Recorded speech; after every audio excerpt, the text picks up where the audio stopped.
Hi friends, welcome to சுவையோ சுவை. இன்றைக்கி ஒரு அருமையான ஆரோக்கியமான ரெசிபி தாங்க பார்க்க போகிறோம். மாப்பிள்ளை சம்பா அரிசி வச்சு எப்படி ஒரு புட்டு செய்கிறதுன்னு பார்க்கலாம். ஒரு டம்ளர், அதாவது ஒரு சின்ன உலக்கில் ஒரு உலக்கு அரிசி எடுத்துக்கலாம். பாருங்கள், இப்படி தான் இருக்கும். இந்த அரிசியை நல்லா கழிஞ்சு ஒரு 6லேருந்து 8 மணி நேரம் நல்லா ஊற வச்சுருங்க. நல்லா ஊறினா தான் அரிசி நம்மளுக்கு எந்த வயிற்றில் உபாதை கொடுக்காது. நல்லா அரிசி ஊற வச்சு அப்புறம் அரைங்க. பாருங்கள், நசுக்குனா இந்த அளவுக்கு அரிசி அடிபட்டுறணும். இதை நல்ல ஒரு வடிகட்டி வச்சு வடிகட்டிட்டு அந்த தண்ணியை நம்ம வேறு ஏதாவது சமையலுக்கு யூஸ் பண்ணிக்கலாம்.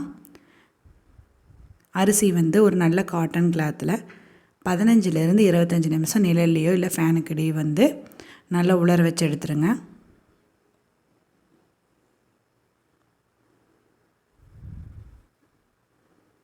அதிகமாக உலர வைக்க வேண்டியது இல்லைங்க. அதாவது லைட்டாக ஈரப்பதம் இருக்கிற அப்போவே நம்ம மிக்சியில் போட்டு அடித்தா தான் நம்மளுக்கு நல்ல நைஸாக அடிபடும். பாருங்கள், இந்த அளவுக்கு இருந்தால் போதும். அரிசி ஒன்றோட ஒன்று ஒட்டாமல் நம்ம கையில் வச்சோம்னா லைட்டாக ஒட்டும். அப்புறம் கை விழுந்து ஊற்றுனோம்னா கீழே விழுந்துருங்க. அந்த அளவுக்கு பாருங்கள், இந்த அளவுக்கு நல்லா நைஸாக அரைச்சி எடுத்துக்கங்க.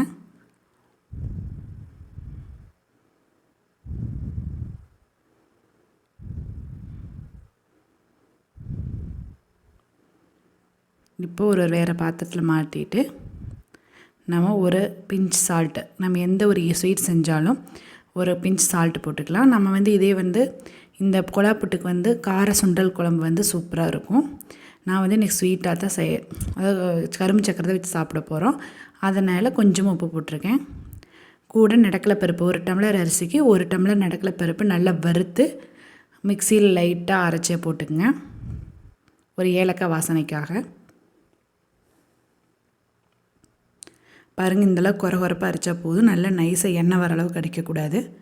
இப்போ இந்த அரிசியிலேயே சேர்த்து நல்லா கலக்கிக்கலாம்.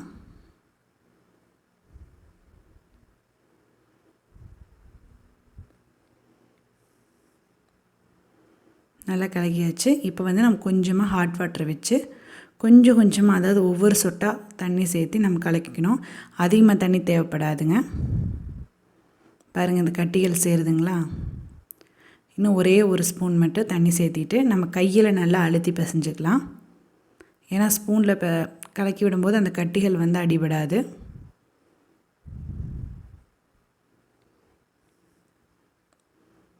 நல்லா கையை வச்சு பிசைஞ்சோம்னா பாருங்கள், இந்த அளவுக்கு நம்மளுக்கு இருந்த போது அதிகமாக கொலன்னு போகக்கூடாது.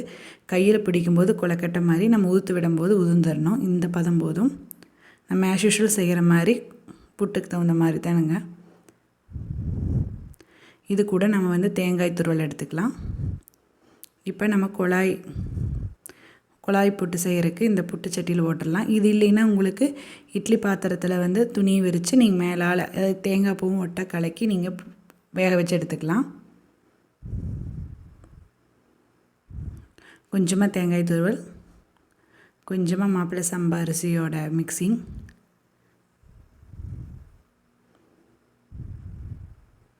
நம்ம சேர்த்து போட்டுடலாம். இப்போ இந்த மாப்பிள்ளை சம்பா அரிசியில் நிறைய நன்மைகள் இருக்குதுங்க. சர்க்கரை வியாதி, இதய நோய் இருக்கிறவங்க, கல்லீரல் பிரச்சனை இருக்கிறவங்க, முக்கியமாக குழந்தையின்மை இல்லாதவங்களுக்கு இது வாரத்தில் 2 நாள் எடுத்துக்கிட்டிங்கன்னா நல்ல ரிசல்ட்டு கொடுக்கும். நீங்கள் வேணால் செக் பண்ணி பாருங்கள். ஒரு 15 நிமிஷம் இல்லாட்டி ஒரு 10 நிமிஷம் நல்லா மேலே ஆவி வரும், அந்தளவுக்கு வேக வச்சு எடுத்துக்கங்க. நம்மளுக்கு புட்டு ரெடி ஆயிடுச்சுங்க. இது கூட கரும்பு சக்கரை, வாழைப்பழம் வச்சு சாப்பிட்டாலும் சூப்பராக இருக்கும். நீங்கள் காரமாக வேணும் அப்படின்னா இது கூட கருப்பு சுண்டல் போட்டு கிரேவி வச்சு சாப்பிட்டா அதை விட அருமையாக இருக்குங்க.